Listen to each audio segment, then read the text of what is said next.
everyone, and welcome to the Amber Data Derivatives podcast. I'm here with Joe Kruy, who is the head of coverage of institutional sales in Americas at Paradigm. Paradigm is the RFQ trading platform where people execute block trades. They do about 99% of all block trades found on Deribit. Joey, how are you?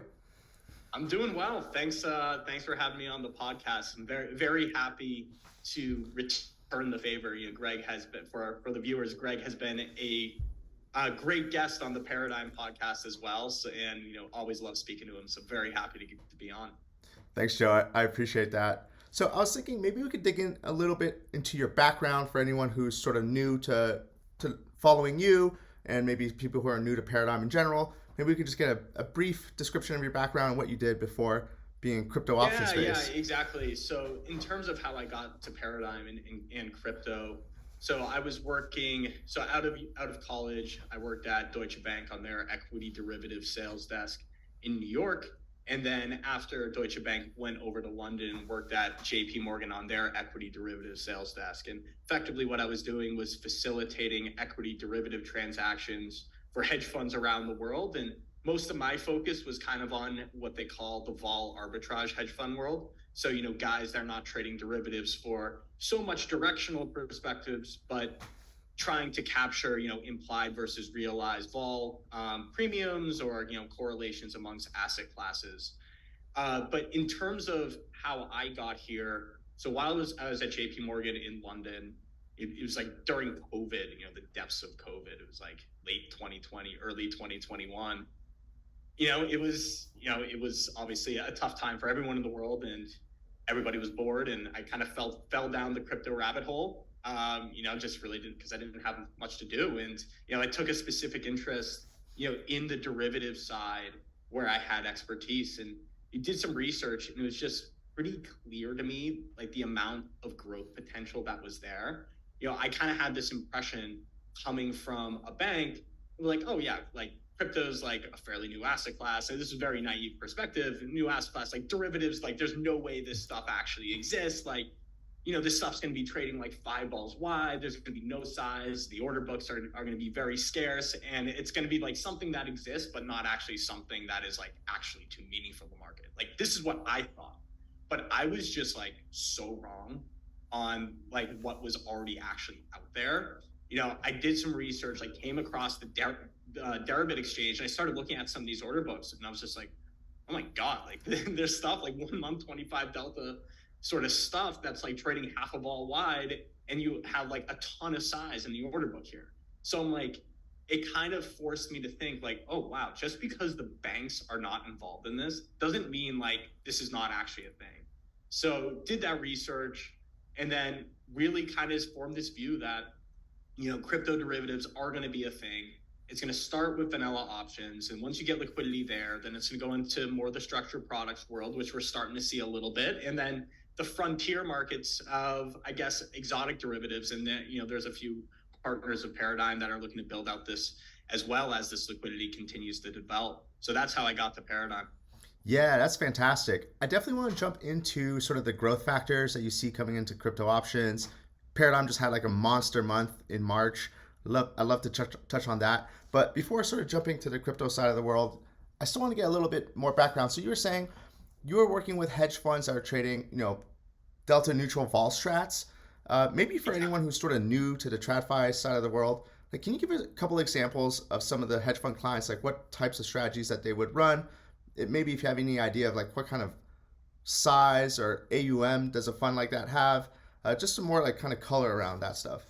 Yes. Okay. So in terms of like the AUM of these sort of strategies, I would say like a social size AUM for like a vol arb fund would probably be like, 50 to 100 million. And then in terms of what they're doing is they're trading options and then effectively removing the directional exposure of those options by, putting in some delta hedge sort of frequency to basically remove that directional exposure. So a lot of these kind of guys had like fixed strike vol strategies that they would run, but then also doing stuff in the exotic derivative world. We were trading, volatility on swap, right? Which will give you a cleaner play, to volatility, or, you trade variance on swap, which is the square of volatility. And, we were doing stuff like that. And then, recycling a lot of, structured product risk that had optionality components that were being offered out to retail customers. We were basically packaging those risks and then recycling them into vol funds that wanted to take on some of that risk at a, attractive price. Yeah, that's interesting. Okay, cool. And then what about like so obviously the delta neutral stuff, that's pretty straightforward. Did you see funds trade like relative vol between, I don't know, like different equities or relative vol between different asset classes? So like bank Yeah. vol versus, I don't know, utility vol. I mean, that sounds boring, but Yeah, something like that. we definitely saw a good amount of that. I would say in my world, though, the biggest one you would see is a strategy called equity dispersion. Mm, So effectively, what you're doing there is, let's say, if I was looking at a S&P top 50 dispersion strategy, what I would do is for each 50, the top 50 names by market capitalization of the S&P, I'm going to be buying individual volatility swaps on each one of those.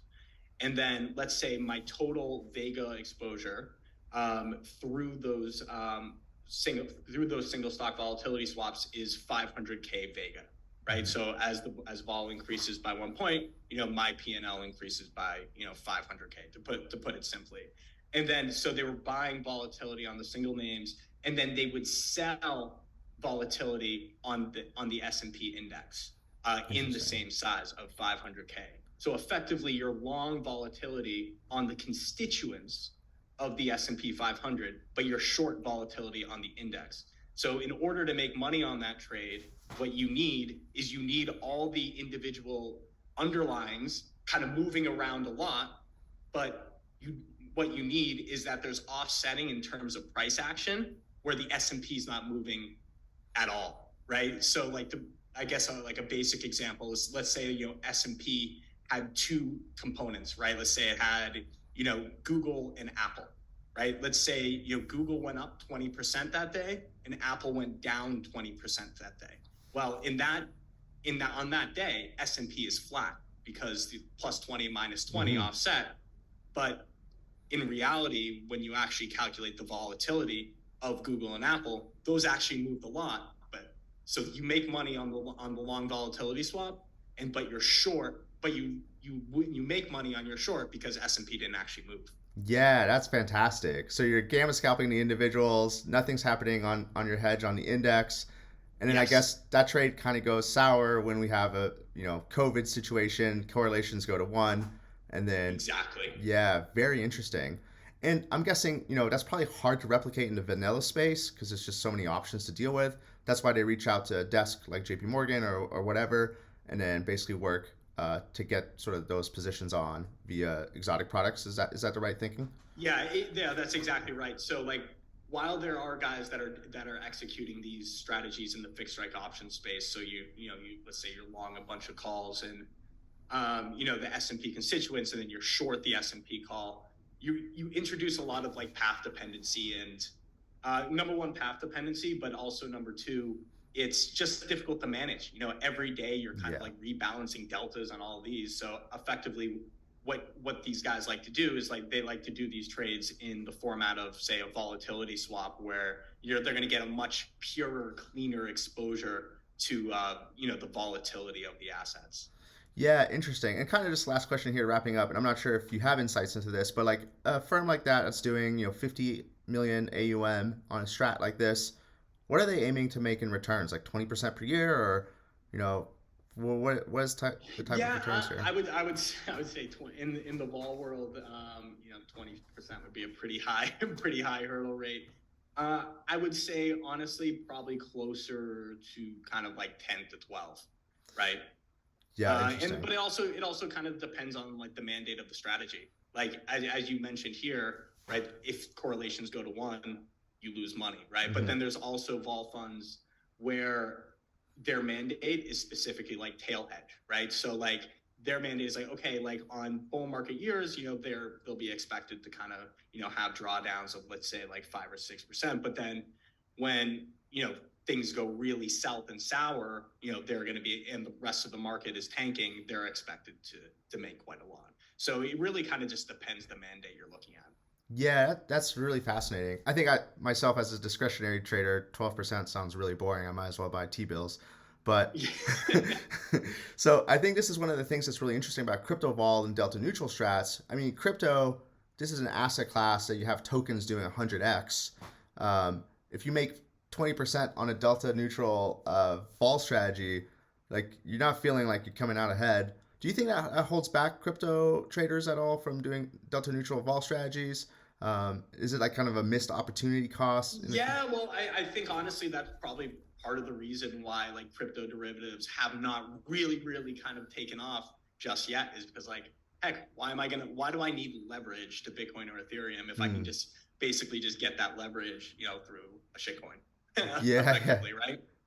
But I think what we've seen over the past year is, I think we've certainly seen a peak in the total number of coins and opportunities like that, where you're going to be, having 20 baggers, where you're just basically holding spot. So I think people recognize that, and I mean, a lot of those guys, that were, invested in altcoins like that, they rode it all the way up, and then of course rode it on the way down as well. So I think now, since a lot of those opportunities are out of the market, you're going to see more and more traders that are going to be looking to the derivatives world and kind of just getting exposure to, the crypto majors like Bitcoin and Ethereum that, are probably going to be here for the long haul. Yeah, that's fantastic. And that actually kind of begs the question or kind of answers the question of like why is there some sorts of inefficiencies in the crypto space? I mean, we've seen like the basis yielding 40% annualized. Yeah. So that's probably why those opportunities exist because altcoins are basically option like payouts and so that people. Yeah, exactly. And, I think why more and more people are coming in too is like there is still a fair amount of kind of what I would deem as, inefficiencies, in this market. Even like Bitcoin and Ethereum, options. Like Mhm. take the sell off that we had down to 27,500 from, 29, spots down 10%, and the vols were on the lows, right? Mhm. You sold off 10, and I know you guys wrote about this in your report where like the skew is just effectively completely flipped, Mhm. where you have big sell-offs, vols come crashing down, they're on local absolute levels, and then you have these crazy opportunities to basically be able to scoop up vols on the lows of spot and play for rebounds. Mm. Yeah, interesting. So, talking about Paradigm, so Paradigm basically dominates the block trading of crypto vol essentially. So Mhm. last month you guys saw was that I think the biggest month ever for Paradigm Yes. volumes. So maybe you could give us some color on that. Where was the kind of flow coming from? Was it all Bitcoin? What was the split between Bitcoin and ETH? What kind of strats? Yeah, of course. So I guess I can just start, go a little bit more into kind of what Paradigm is. I know you mentioned Sure. it's an Yes. RFQ platform, but we're an RFQ platform for crypto derivatives. We do 40% of all the listed crypto option volumes, with the vast majority of that being institutional flow. So when I say 40% of all, that's including all like the small sort of prints that are going up on screens as well. But if you talk about in terms of the block market, institutional sizes of crypto options, then we're executing probably 97 to 98% of that. And our whole mantra, what we tell our customers, our institutional customers, is you send a request for quotation on whatever structure you want to trade. Whether that is a single leg option, call spread, some five-legged option structure, tied to delta, the funkiest thing that you can imagine, and we're going to find you the best option liquidity with no leg risk. And the reason we're able to do this is because we have the top market makers in crypto signed up for us. Mm-hmm. Okay, everyone from Genesis Trading to QCP, Cumberland, effectively household names in the world of market making, in crypto. They're signed up with us. And then we also have the top buy side firms, to even some like the largest high net worth, crypto whales that you see in the market, are active on Paradigm. But in terms of this past quarter, or I guess let's start in kind of December. Like, so FTX went down, Mm-hmm. November. December was just an absolutely brutal month for everyone, right? The crypto obviously crypto sold off. We're at the lows. The spot volumes were awful. The option volumes were a complete disaster. And there was just effectively just very big sort of, okay, no, it's the end of the year. FTX just blew up. I'm not really comfortable having any of my money on exchanges. I'm not trading, nothing to do. Mm-hmm. And it was just like an awful month for everyone. And, part of us were thinking, we're just like, in the back of your mind, you're like, wow, my God, is this like the new normal? Like, is this what it's going to be like in January? And luckily, we were really, really wrong about that. And I would say in Q1, I mean, derivatives were like one of the main narratives of crypto's, recovery. The spot market depth was evaporating, but the open interest in crypto was swelling. I think it went from like 6 billion or something in February to like 20 billion in March. March volumes on Paradigm were 60% above our previous all-time highs. We're doing like 20 billion like in volume, right? And I think some of the themes there of why that was happening was, number one, you kind of had this rally that kind of spurred all this, right? And when you have this rally, you effectively have this coin sort of wealth effect at play that is, people are richer because their coins are going up, people are making money in their options, and then now they have more budget to spend on option premium. So like we had this rally kind of like towards 20,000. That's when it kind of really started to come in. And as we were going, people were upping their clip sizes like crazy. Somebody that was looking to do like 250 Bitcoin options, now they're doing clip sizes of like 500 because they're making money and they kind of just want to keep, doubling down on this. So, it was a really, really interesting quarter. And yeah, I'll be happy to get into it more if you want. Yeah, and maybe just real quick here, like, so you have this all-time high in volume. Was it the same amount of participants just trading more size, or is there like new participants? So I will say the most of it was driven by existing participants that were kind of putting money to work at the beginning of the year and did not want to miss out on a rally. I certainly there was, we have new participants that are continuing to come in, but in terms of what was the main driver in January through March, I would say it was existing participants just increasing their trading size and volumes because, FTX was a very scarring thing, right? Like, the poster boy of crypto, they go down. And if you're like let's say you're a TradFi fund that's thinking about allocating some of your money into crypto, and then you see this happen and, let's say, you're dipping your toe in the water. You're like, okay, wow, like, let's get it going. And of course, it's going to be a little bit of a slow burn, but maybe I'll get there, at the end of Q1, end of Q2. And then we'll really be starting to take off in our crypto strategy. Well, a lot of guys that had that toe in the water after FTX went out, they immediately got out of the pool. Yeah. Right. So I would say, and there's a lot of people saying like, okay, yeah, FTX going down, that sets the space back like a couple of years.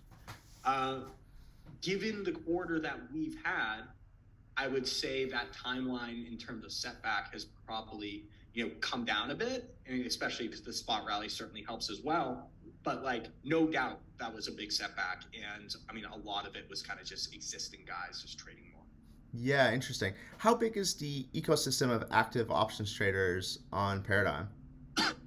I would say that there's about 100-ish guys that are active, but it's one of those things, just like any other kind of sales and trading desk, like in any other asset class, where 20% of the participants do 70 to 80% of the volume. Yeah. Right. There's some big wallets out there that are constantly trading, constantly active. And then you have guys that, maybe they only do like a couple trades a month, but they're there and, kind of help on the margin. And what about total options traders, including the people who do a couple trades a month, stuff like that? So I would say probably, that's what I was including in the 100. So there, 100 includes the guys that are only active a couple times a month, but then also includes kind of like the bigger sort of firms. Perfect. So this is like a, And it, go ahead. and in terms of like the bigger firms, I would say there's probably, yeah, it's probably like 30-ish, 30 to 35 out there that are, executing meaningful size. Yeah, that makes sense. I like this stat because it's like a really good proxy for like the institutional landscape in crypto vol. Whereas you can see on screen traders, I think last time I checked for Deribit, it was like 10,000 to 20,000 um, options on screen traders. So it gives a good context on the size of the crypto options landscape. It's still pretty small. Yeah. And if we look at open interest compared to market cap, like if I look at SPY, I love the stat. If I look at SPY in TradFi, SPY is the S&P 500 ETF. It's like one of the most actively traded ETFs. The option notional open interest about 200% the market cap. But in Right. crypto, the notional open interest is like 6% of the market cap, something like that. Um, so, what do you think is holding Exactly. back that growth? Well, number one, I think, there's kind of like the regulatory aspect Mm-hmm. of this, people just don't want to have like kind of the reputational risk of, coming into this space and, allocating money to this space. And then, shit hits the fan again. And then, now they kind of have to deal with the fallout of that. Mm. I would say that's a big part of it. I would say, and that's the reason, kind of number one, like why banks can't really be involved in this stuff. And then because of those regulations, the amount of capital in which they need to hold against a crypto derivative transaction would just make it unprofitable for the business, right? Mm. So in terms of, I think regulation is certainly the big one there, because when the banks aren't involved, you have less market making capacity, right? You have less balance sheet out there to kind of facilitate liquidity, Mm. right? And the crypto derivative markets, they are getting more liquid, right? But in terms of liquidity, I wouldn't consider them too deep, Mm. right? You kind of have this situation where like the biggest sort of players in the crypto derivative space, like some of the biggest players are like buy side firms and takers, right? Compare that to like equity derivatives, where like the biggest players in the space and the ones with the most balance sheet and ability to kind of warehouse risk are gonna be the banks. They're gonna be J.P. Morgan. They're gonna be Bank of America, guys like this. And then in crypto, you don't really have that, and because of that, you're in this inability to kind of really do large size kind of holds back people from coming in as well. So it is getting better, but it's kind of just one of those things that takes time to build. Yeah, that makes sense. So, one of the venues that's gaining popularity post FTX is the CME venue. Do you guys do block Yeah, trading on CME? yeah, we do a little bit. I would say most of the volume that is trading on Paradigm is settled and cleared on Deribit, Mm-hmm. but the CME growth story has been quite interesting. Uh, we did a big picture podcast on this where we actually made the argument through February that CME growth was actually not that Hmm. high, because CME was growing basically because all the other venues were growing, Oh, interesting. right? So we basically we looked at CME monthly volumes as a percentage of Deribit volumes, um, and what we found is that the CME volumes as a percentage of Deribit volumes as of February were actually lower post FTX Wow. than pre FTX. Yeah. So there was kind of, in my view, this is not a Paradigm view or anything.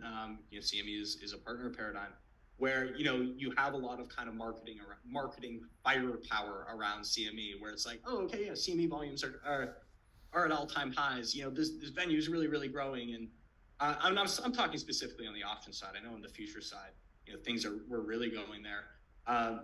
But then you kind of look at it relative to the overall pie of crypto options, and on that podcast, we actually make the argument that through February, the volumes were not actually growing relative to the Hmm. pie. They were just growing on an absolute basis, like everything else. So that was quite interesting. Yeah. But that actually changed in March. And what we found is there's more block trades now that are going through CME of bigger size, right? Like one of the big trades, like if you monitor the kind of like CME Direct and look at the blocks, well, you'll see call fly prints, that look very similar to some of the call fly prints that we saw in 2022, right? And what did that do to the Ethereum open interest when we saw those in volumes? Well, let's say that, I trade, and on CME, these were happening in BTC. Well, let's say I trade 1,000 BTC call flies, that are pretty wingy, out of the money sort of stuff. Well, because of the call fly structure, that call fly structure will actually contain 4,000 options. And on a risk-adjusted basis, when you're talking about a very wingy, out of the money call fly, sure, there's a lot more volume that is going there. Sure, open interest is skyrocketing on the venue. But like when you actually look at it in terms of risk-adjusted notional, let's say that you standardized each one of those contracts by the delta, in the overall risk.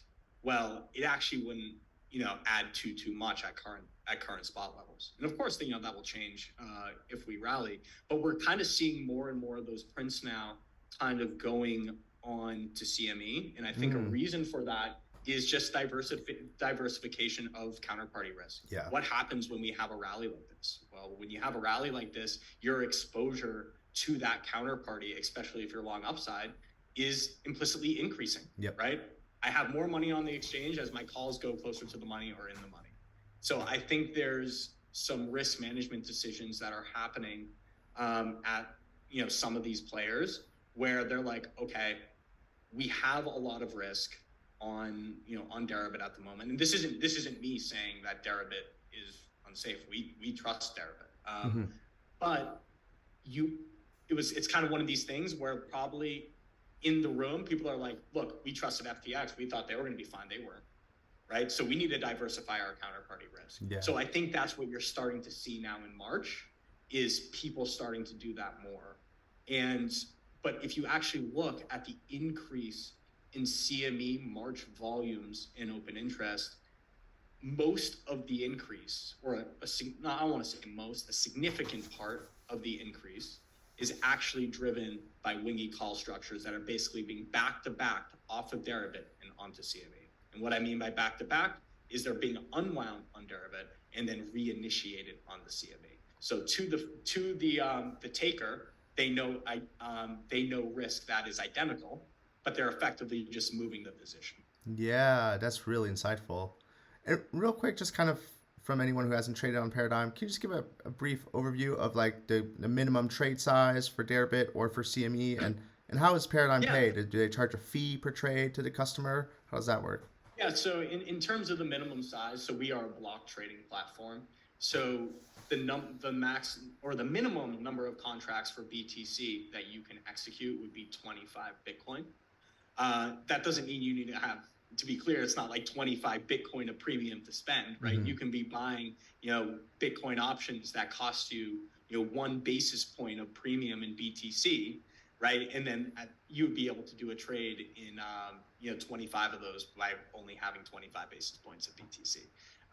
So 25 for BTC and then 250 for Ethereum. But if you're executing a multi-leg strategy, the only thing you need is to have 25 total. And what I mean by that is, like, let's say I wanted to execute a call spread in Bitcoin. Well, because the minimum block size is 25, I could actually execute a minimum of 12 and a half call spreads, right? Because 12 and a half per leg adds up to 25. Or very similarly for, if I wanted to do a Bitcoin call fly, that would be 6.3 would be the minimum that I could do. And effectively just add a 0 to those numbers for Ethereum because the minimum size is 250. In terms of what we charge, Paradigm is completely free. So it's not like executing over Paradigm, you're going to incur an additional fee beyond what you are paying on Deribit. So, I mean, that's just a straight money saver. It's not to make this a Paradigm ad, but I mean, from perspective of the trader, the taker, like, you're just getting better execution at zero cost. You're getting better execution, and you're getting the same fees that you would get if you executed directly. That's awesome. And that's true for CME as well, for the sizes and Yeah. So for CME, they have a multiplier. So on the BTC, they have a 5 multiplier. So the minimum that we would do is 5 contracts Oh, cool. of CME, but each one of those contracts has 5 BTC options packaged into the contract. So it's equivalent though. Yeah, 5 that times makes 5 equals sense. 25. And so last year we saw the release of Beto. So that's the Bitcoin ETF that's built on top of CME futures, basically rolls the Mm-hmm. 2 front months. Last time I checked, the open interest on Beto options, notional open interest, was pretty good. It was like 20% of Deribit, but it's still a wide Oh, market. interesting. It's still hard to trade. Do you guys do any block trading in that space? We don't because BITO it's technically an ETF, Mm-hmm. and because it's an ETF, we don't facilitate that. So we only facilitate, and ETF it's not a commodity, right? So because of that, we only facilitate in on Deribit and CME in the option space That as makes well as Bybit. I mean, this would be an awesome thing, to be able to do, and I think eventually, I think there is a market to be had here. Like, well, I was out with customers last week, big market maker who's talking like, oh, we're gonna start facilitating like relative value vol trades. If you want to trade options on BITO versus Bitcoin, we're gonna mm. facilitate that. If you want to do it on, might if you want to trade vol on MicroStrategy versus BTC, you can do things like that. So it kind of just speaks to the fact that like, look, people are thinking about these things, and this market is still really, really early. Yeah. But the fact like that these sort of things are on people's minds kind of shows you that the market's kind of going in the right direction.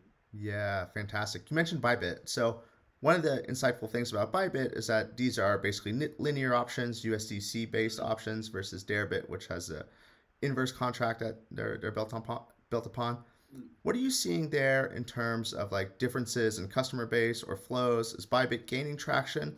Do people like these linear So I would options? say as of now on the option side, Bybit is much, much more retail focused. Got it.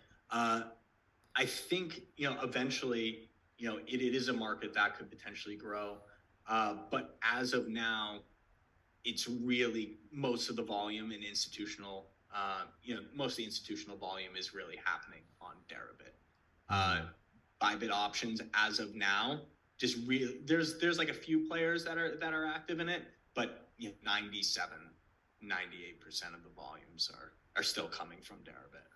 Cool. And then just kind of one last thing, kind of on flow side of things.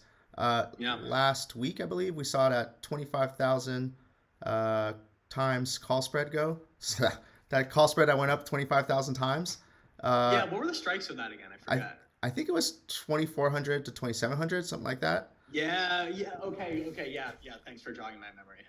Yeah, that That that was yeah, it was interesting. I mean, one thing that we've been talking about all year is like the BTC versus Ethereum volumes. Like we've been seeing all this upside interest in BTC, and I think a big reason for that is this emerging digital gold narrative, bank crises, mm, things like this that are effectively just going to lead to an outperformance in BTC versus ETH.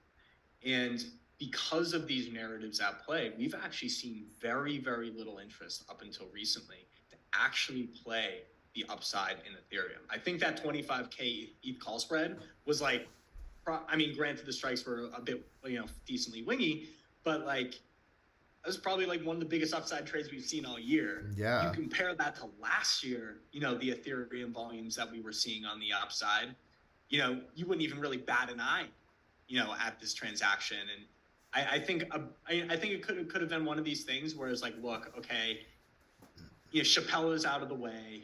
People think that, because of the upgrade and my ability to withdraw my staking, my staked ETH, people were a bit concerned if this was going to be a bearish event. Mm, And to be honest, this narrative is still playing out, right? mm, But I think people realize that people were not rushing to the exit yeah. to withdraw their staked ETH and then sell it. So because of this, you sort of kind of had this relief rally in Ethereum that led to this bid in the upside call wings and made it attractive, to do structures like, Ethereum call spreads. And then you also just look at the amount of underperformance Ethereum has had. I think as of last week, I mean, things could have changed with this recent move that we're having right now.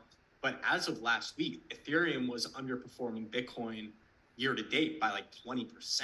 Wow. Right. So kind of like looking at a pretty leveraged way to get a pretty nice payout call spread to play for this catch up in Ethereum. Now that the Shapella upgrade is out of the way and it's not this bearish event everybody thought it was going to be, I think that sort of trade makes sense, and I think that's why we saw it. Interesting. Okay, so kind of last things here. Outside of Paradigm, Joe, what do you like to do for fun? Trying to get better at golf. Nice. And yeah, but I try to play a couple times on the weekends, and I'm taking lessons, trying to get serious. I picked up the game when I was over in London. During COVID, when you had nothing to do except, you were able to go out on a field by yourself and play golf. And that's kind of where I picked it up. And, proud to say that in, 3 years, I've gotten a handicap, down to like a, 14 or 15. It's certainly nothing spectacular. Like if there's golfers watching this, they're probably like, wow, this kid's a complete hacker. But, it's one of those things you continue to get better. I played sports in college. I kind of miss having that sort of, competitive edge outside of the workplace, and being able to get out and do some quote unquote exercise, if you consider golf a sport or not, but kind of like being able to focus in on something else outside of the crypto derivative world kind of helps ground me. Yeah, also 100%. Do a lot of cooking. Golf's a hard sport. That's awesome. I just played. Yeah. I was in Miami last week and I just played, and it's really hard. Nice. Any favorite trading books? Any favorite trading books? Well, I have to say, Natenberg, Option Pricing and Volatility. Like when I got onto the desk as an intern at Deutsche Bank, so this was back in, the summer of 2015. Makes me feel old now. I literally showed up first day, and my manager just like put this book on my desk and was like, "I want this done." And like, he basically he was like, "Look, all like." Reading this book is great. You don't need all the chapters. Read like the first 8 or 9, and we're gonna like basically quiz you on it. Love it. Like, oh boy. That is awesome. It's a very special place in my heart, and if anybody's trying to like kind of get into the option space, that's probably the one you want to read first. Yeah, that's a good book for sure. Well, Joe, thank you so much for coming on. Really appreciate it. I think it was super insightful. Everyone who listened, thank you so much, and we'll see you next time. Great. Thank you, Greg. Speak to you soon. Bye.